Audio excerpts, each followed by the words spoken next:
जय हिंद दोस्तों। इस वीडियो के माध्यम से हम समझने का प्रयास करेंगे कि ओम का नियम क्या है। देखिए दोस्तों, बोर्ड के एग्जाम में अक्सर यह क्वेश्चन पूछ लिए जाते हैं कि आखिर ओम के नियम क्या है। बहुत ही साइंस के लिए तो बहुत ही वीवीआई क्वेश्चन है कि ओम के नियम क्या है। तो चलिए बहुत ही शॉर्ट ट्रिक में यानी कि कम शब्दों में लोग समझने का प्रयास करेंगे कि आखिर में ओम का नियम क्या है।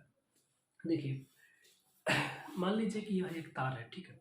तो इस तार से अगर हम विद्युत धारा प्रवाहित करते हैं, अगर इस तार से हम विद्युत धारा प्रवाहित करते हैं और इसका ताप नियत रखते हैं, तो ताप नियत कर रखते हैं और इसका विद्युत धारा प्रवाहित करेंगे तो इसमें जो वोल्ट उत्पन्न होगा यानी विभवांतर उत्पन्न होगा ना, तो विद्युत धारा के समानुपाती होगा। यानी जितना विद्युत धारा होगा, जितना करंट जाएगा उतना ही उसका वोल्टेज बढ़ेगा, ठीक है। यही तो है ओम के नियम। तो चलिए समझने का प्रयास करते हैं। देखिए, ओम का नियम जब किसी विद्युत परिपथ से होकर यानी कि तार से होकर, जब किसी विद्युत परिपथ से होकर नियत ताप पर, यानी तापमान क्या करेंगे, नियत रखेंगे, नियत ताप पर विद्युत धारा प्रवाहित की जाती है, तो परिपथ में यानी तार में उत्पन्न विभवांतर यानी वोल्टेज, उत्पन्न विभवांतर विद्युत धारा के समानुपाती होता है, जिसे ओम का नियम कहते हैं। यानी जब किसी परिपथ से होकर नियत ताप पर विद्युत धारा प्रवाहित करते हैं तो परिपथ में उत्पन्न विभवांतर विद्युत धारा के समानुपाती होता है, जिसे ओम का नियम कहते हैं। V समानुपाती I, यानी वोल्टेज समानुपाती I। असमानुपाती के चिन्ह जब भी हटाते हैं तो कोई ना कोई कांस्टेंट लगता है, तो यही कांस्टेंट लग गया R, यानी समानुपाती को हटाए तो लग गया R, यानी V बराबर IR।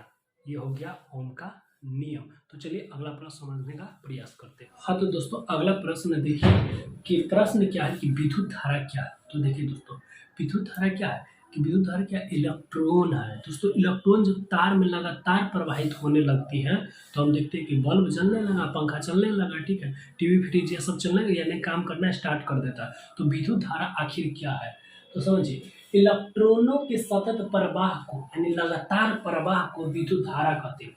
विद्युत धारा का एसआई मात्रक एम्पियर होता है। विद्युत धारा का एसआई मात्रक क्या होता है, एम्पियर होता है, जिसे ए से सूचित किया जाता है, जिसे ए से सूचित किया जाता है। अब देखिए दोस्तों, अगला प्रश्न कहता है विद्युत मोटर का क्या सिद्धांत है। यानी विद्युत मोटर जो है गति करती है तो उसका सिद्धांत क्या, वो कैसे गति करने लगती है। तो देखिए दोस्तों, जब उसको हम करंट देते हैं ना तो वो गति करती है। तो वो कैसे कि उसका जो आर्मेचर होता है ना, चुंबकीय क्षेत्र में रहता है, जब वहाँ पर करंट प्रवाहित होता है ना तो उस कुंडली यानी कि आर्मेचर में एक बल कार्य करने लगता है, जिसके कारण से वह अपने अक्ष पर घूमने लगता है। समझिए, देखिए, कहता है जब किसी कुंडली को चुंबकीय क्षेत्र में रखकर, यानी जब किसी कुंडली को चुंबक के क्षेत्र के बीच में रख देते हैं आप, उसमें धारा प्रवाहित की जाती है, तो वह कुंडली में, तो यानी कि तो कुंडली में एक बल युग्म यानी एक बल लगता है, एक बल युग्म कार्य करने लगती है, जो कुंडली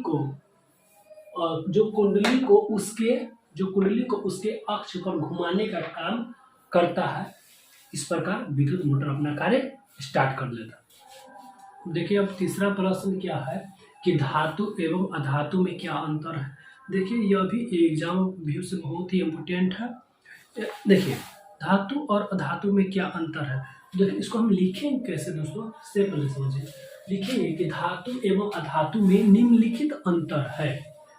एक बगल धातु लिख देंगे, एक बगल अधातु लिखेंगे, एक पॉइंट इसमें लिखेंगे तो फिर एक पॉइंट इसमें, 2 पॉइंट इसमें तो 2 पॉइंट इसमें, यानी इस प्रकार लिखते चलेंगे, ठीक है। यानी जो बात याद है, धातु के जो गुण है वो लिख देंगे और धातु के जो गुण है अधातु के गुण में लिख देंगे, यानी यही हो जाएगा अंतर। तो समझिए, पहले हम क्या लिखे कि धातु में यह विद्युत का चालक होता है, यानी विद्युत का सुचालक होता है, ठीक है। और विद्युत का सबसे अच्छा सुचालक क्या है, चांदी है। अब समझिए, इधर लिख दे यह विद्युत का कुचालक होता है। यह विद्युत का क्या होता है, कुचालक, यानी इससे विद्युत धारा प्रवाहित नहीं होता। लेकिन अपवाद में ग्रेफाइट क्या अधातु होते हुए भी विद्युत उससे प्रवाहित हो जाता है, ठीक है। तो ऐसे अपवाद सब चीज में होता है दोस्तों। देखिए, यह आघातवर्ध एवं तन्य होता है। यह आघात यानी धातु आघातवर्ध एवं तन्य होता है। धातु को जब पीटते हैं तो वह क्या होता है, चादर की तरह फैल जाता है, और जब खींचते हैं तो वो मर जाता है, ठीक है। यानी धातु क्या होता है, आघातवर्ध एवं तन्य होता है, जबकि यह आघातवर्ध एवं तन्य नहीं होता, यानी यह भंगुर होता है। जब इसको पीटते हैं ना तो टूट के चकनाचूर हो जाता है, ठीक है। देखिए, धातु में एक विशेष प्रकार की चमक होती है। धातु चमकता है, सोना, चांदी, ये सब क्या है? चमकता है दोस्तों। लोहा चमकता है ना, तो यह धातु में एक विशेष प्रकार की चमक होती है। देखिए अधातु में चमक नहीं होती, लेकिन दोस्तों अपवाद में हीरा अधातु होते हुए बहुत चमकता है। तो अपवाद वैसे दोस्तों सब कुछ में होता है, ठीक है। अब ये हो गया। अब इसके बाद आप लिख सकते हैं धातु के जो एग्जाम्पल से लिख दीजिएगा, जैसे सोना, चांदी, ठीक है, लोहा, ये सब लिख दें। और धातु के एग्जाम्पल लिख दीजिएगा, जैसे में ग्रेफाइट, कोयला, ठीक है, ये सब आप लिख सकते हैं धातु में। अब समझिए कि धातु कठोर होता है। धातु क्या होता है? कठोर होता है, जबकि धातु मुलायम होता है। तो सोडियम धातु है लेकिन वो भी क्या मुलायम, जिसे चाकू से काटा जा सकता है। देखिए धातु ठोस अवस्था में होता है, जबकि अधातु द्रव अवस्था में भी हो सकता है, ठीक है, यानी द्रव अवस्था में होता है। तो फर्क क्या, धातु होते हुए भी वह द्रव अवस्था में है। आप सोचते होइएगा कि ये तो सिर्फ दो प्रश्न लिखा है और इसका आंसर कहाँ है? तो देखिए हम इसका आंसर सिर्फ बता देते हैं, आप लोग लिख सकते हैं, ठीक है। देखिए एक प्रश्न है कि भू संपर्क तार क्या है, यानी कि भू संपर्क, नाम है कि भू संपर्क, यानी कि भूमि में उसका संपर्क हुआ। तो देखिए दोस्तों भू संपर्क तार क्या है कि वैसा तार जिसका सीधा संपर्क भूमि से होता है उसे भू संपर्क तार कहते हैं। जो मकान एवं भवनों की चोटी से लेकर भूमि तक उसका संपर्क होता है, यानी जब कभी भी आकाशीय बिजली या कोई तड़ित किसी मकान या भवन पर गिरता है तो वह जो भू संपर्कित तार होता है उस तरंग को क्या करता है, कैच कर लेता है और कैच करके सीधा भूमि में भेज देता है, जिससे जान माल की क्षति होने से क्या होती है, बच जाती है। तो इसी को भू संपर्क तार कहते हैं, या इसे यूं कहें तो अर्थिंग भी कह सकते हैं, ठीक है। तो ये तो हो गया क्वेश्चन। अब देखिए दोस्तों दूसरा प्रश्न कहता है गाड़ियों के साइड मिरर के लिए उत्तल दर्पण का उपयोग क्यों होता है। आप लोग तो सिर्फ इतना जानते हैं कि गाड़ियों के साइड मिरर के रूप में उत्तल दर्पण का उपयोग होता है। नाक, कान, मुंह इत्यादि के इलाज में डॉक्टर अवतल दर्पण का उपयोग करता है। दाढ़ी बनाने में अवतल दर्पण का यूज होता है। गाड़ी के हेडलाइट में अवतल दर्पण का उपयोग होता है। इसके बाद गाड़ियों के साइड मिरर के रूप में उत्तल दर्पण का उपयोग किया जाता है। इसको हम लिखेंगे कैसे, सो समझे।